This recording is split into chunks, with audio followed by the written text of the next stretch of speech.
masing-masing ada aturannya, penulisan ataupun pengucapannya harus disesuaikan dengan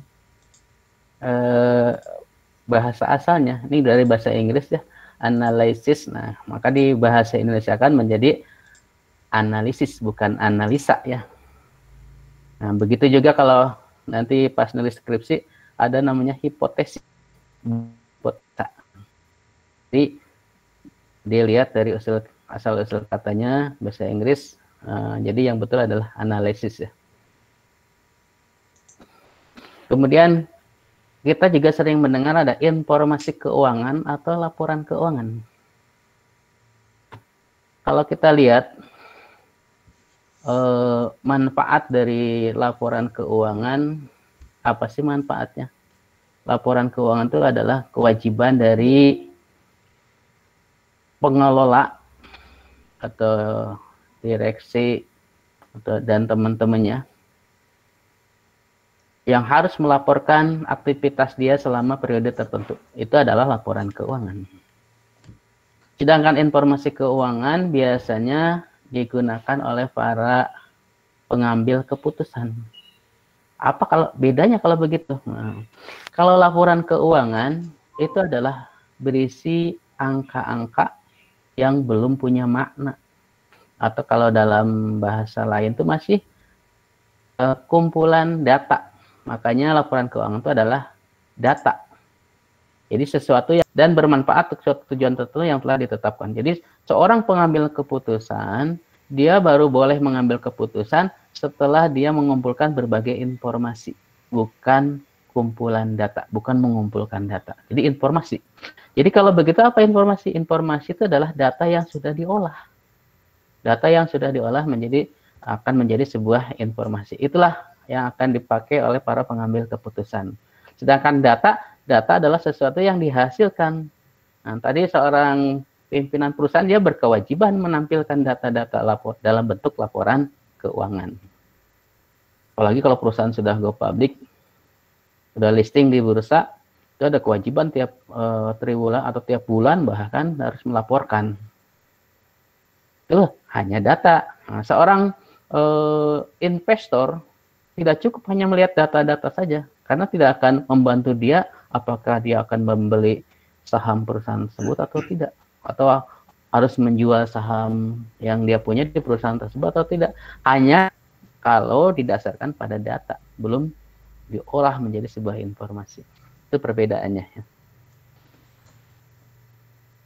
Apa yang dianalisis laporan keuangan atau informasi keuangan?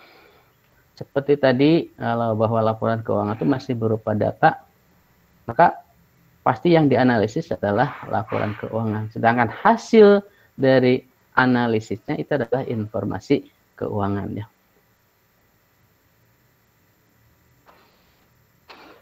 Nah, kita juga sering mendengar istilah analisis bisnis. Ada analisis laporan keuangan. Apa sih bedanya? Nah, kita akan lihat komponen dari analisis bisnis. Analisis bisnis itu ternyata lebih luas cakupannya. Analisis bisnis itu ada analisis lingkungan, bisnis, dan strategi. Ada analisis akuntansi, ada analisis keuangan, ada analisis prospektif, kemudian ada penilaian. Itu komponen analisis bisnis. Tadi analisis lingkungan, bisnis, dan strategi, itu ada analisis industri, ada analisis strateginya. Analisis industri sering menggunakan kerangka yang diajukan oleh Porter bahwa industri dianggap sebagai kumpulan pesaing. Itu kalau analisis industri ya. Jadi industri itu kan kumpulan perusahaan yang sejenis ya. Itu dianggap sebagai kumpulan pesaing. Itu kalau analisis industri. Kalau usaha kita bergerak di bidang misalkan makanan, nah, kumpulan dari para pedagang makanan itu adalah industri makanan. Misalkan ada makanan khas Cianjur, misalkan kita bagian dari mereka, maka kumpulan dari para pedagang makanan khas itu adalah sebagai dianggap pesaing, kumpulan pesaing ya. Yang sejenisnya ataupun kita bergeraknya misalkan di bidang makanan yang lain, walaupun beda industrinya, tapi industri makanan tetap dianggap sebagai pesaing walaupun berbeda jenis makanannya. Tadi analisis strategi merupakan evaluasi atas keputusan bisnis perusahaan dan keberhasilan perusahaan membangun keunggulan kompetitifnya. Ada analisis akuntansi, ini masih bagian dari analisis bisnis ya. Jadi merupakan proses evaluasi sejauh mana akuntansi perusahaan mencerminkan realitas ekonomi. Nah, ini kalau analisis laporan keuangan. Jadi analisis laporan keuangan itu bagian dari analisis bisnis. Analisis laporan keuangan sering hanya analisis keuangan saja, jadi tanpa menyebut laporan keuangannya. Kalau orang nyebut analisis keuangan, itu berarti menunjukkan analisis laporan keuangannya. Yaitu penerapan alat-alat dan teknik analisis terhadap laporan keuangan dan data terkait untuk mendapatkan perkiraan dan kesimpulan yang berguna bagi suatu analisis bisnis. Jadi analisis laporan keuangan itu hanya bagian kecil dari analisis bisnis. Ada analisis prospektif. Jadi analisis prospektif ini peramalan hasil di masa depan, biasanya berkaitan dengan laba, arus kas, atau gabungan keduanya. Nah, kita juga ada mengenal namanya analisis teknikal. Jadi para investor kalau mau beli saham itu harus biar saham yang dia beli itu menghasilkan return atau keuntungan, dia harus melakukan analisis itu bisa analisis teknikal atau nanti ada analisis fundamental namanya. Nah, analisis teknikal itu apa? Sering disebut dengan analisis statistik lah, atau analisis disebut juga charting ya. Ini merupakan analisis terhadap pergerakan harga saham di masa depannya dengan mencari pola dalam sejarah harga. Jadi kita lihat tren harga saham di masa beberapa hari yang lalu atau beberapa waktu yang lalu, trennya seperti apa. Nanti tren kedepannya pasti tidak akan jauh beda dengan tren-tren yang sudah dilaluinya. Walaupun analisis teknikal ini banyak jenisnya, nanti ada berbagai indikatornya, ada moving average, ada RSI, ada MACD. Nanti kalau tertarik mempelajari lebih lanjut, silakan dibaca tentang analisis teknikal ya. Jadi seorang investor kalau dia mau beli saham, dia menggunakan analisis teknikal, merupakan proses untuk menentukan nilai perusahaan dengan menganalisis dan menginterpretasikan faktor-faktor kunci ekonomi, industri, dan perusahaan. Jadi analisis fundamental itu dasarnya adalah dari ekonomi makro, tidak secepat beberapa tahun yang lalu. Seperti itu. Itu analisis industri. Kalau untuk ekonomi, faktor ekonomi makro, kita lihat gross national product atau GNP, kemudian ada inflasi, itu adalah faktor fundamental dari faktor ekonomi. Jadi kalau kita beli saham sekarang sedang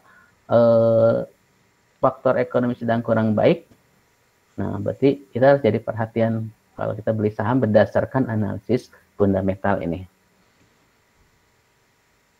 Bagian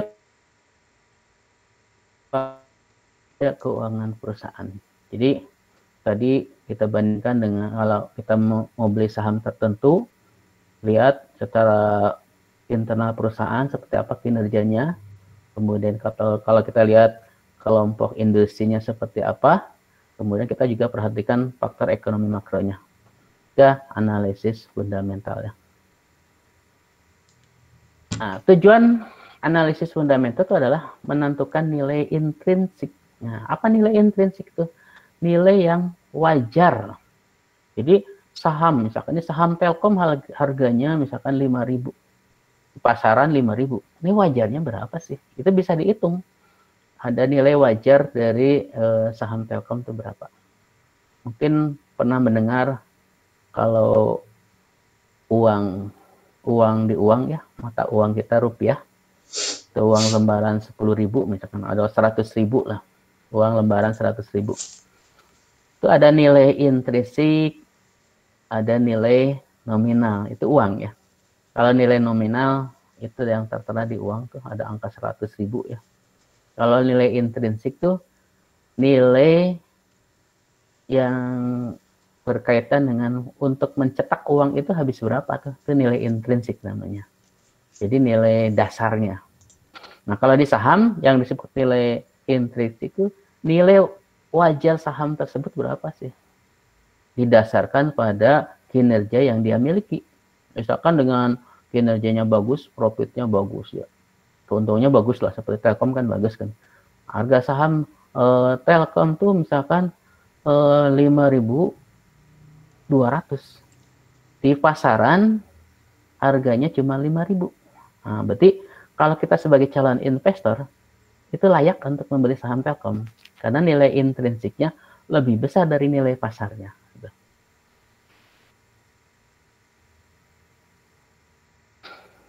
Kalau kita sebagai investor, kalau nilai intrinsik lebih besar dari nilai pasar, maka layak kita membeli sebuah saham. Tapi kalau sebaliknya, nilai pasar yang lebih besar dari nilai intrinsik hanya 5.200, nilai pasarnya 5.500. Maka potensi untuk naik harga saham tersebut tuh kecil karena nilai intrinsiknya tuh udah lebih kecil dari nilai pasar. Nah, kalau kita sebagai pemegang saham tersebut layak untuk menjual saham tersebut. Kalau sebagai investor jangan beli yang saham seperti itu. Kita belinya saham yang punya nilai intrinsiknya lebih besar dari nilai pasarnya. Itu ada analisis fundamental ya. Laporan keuangan itu menginformasikan 4 aktivitas perusahaan ya. Mulai dari aktivitas perencanaan, aktivitas pendanaan, aktivitas investasi, dan aktivitas operasi. Makanya pada saat kita menganalisis laporan keuangan, keempat analisis ini juga masuk dari bagian analisis laporan keuangan. Nanti dianalisis arus kas, ada dari arus kas pendanaan, arus kas investasi, maupun arus kas aktivitas operasi ya. Kita lanjutkan bahwa tujuan analisis laporan keuangan itu akan bermanfaat bagi berbagai pihak ya. Siapa pihak-pihak yang dapat memanfaatkan dari analisis laporan keuangan? Itu ada investor, ada kreditor, ada supplier, ada shareholder, ada pelanggan, ada karyawan, ada pemerintah, ada masyarakat. Kalau investor berkepentingan terhadap resiko yang melekat. Kalau investor kan menginvestasikan dananya. Nah, dananya tuh aman nggak di perusahaan tersebut? Jangan-jangan perusahaan tersebut tuh merugi ya. Maka kalau merugi, apalagi perusahaan-perusahaan sudah go public, maka nanti harga sahamnya jatuh. Kita beli harga saham per lembarnya 5.000, nanti bisa turun jadi 4.000. Kan kita rugi. Nah, makanya kita seorang investor, kalau kita sebagai investor itu sangat berkepentingan terhadap analisis laporan keuangan. Investor ini membutuhkan informasi untuk membantu menentukan apakah harus membeli, menahan, atau menjual investasi tersebut. Jadi biasanya nih investor seperti ini ya tadi yang dia melakukan keputusan investasinya betul-betul menganut aliran atau menggunakan analisis fundamental. Kalau investor yang menggunakan analisis teknikal, dia nggak berpikir nanti perusahaannya akan seperti apa kinerjanya, nggak pikir. Yang penting lihat trennya saja gitu. Karena ternyata harga saham perusahaan tidak murni dipengaruhi oleh faktor internal atau seperti fundamental perusahaan tadi. Ada perusahaan yang kurang bagus kinerjanya, tapi dia blow up seolah-olah bagus, nanti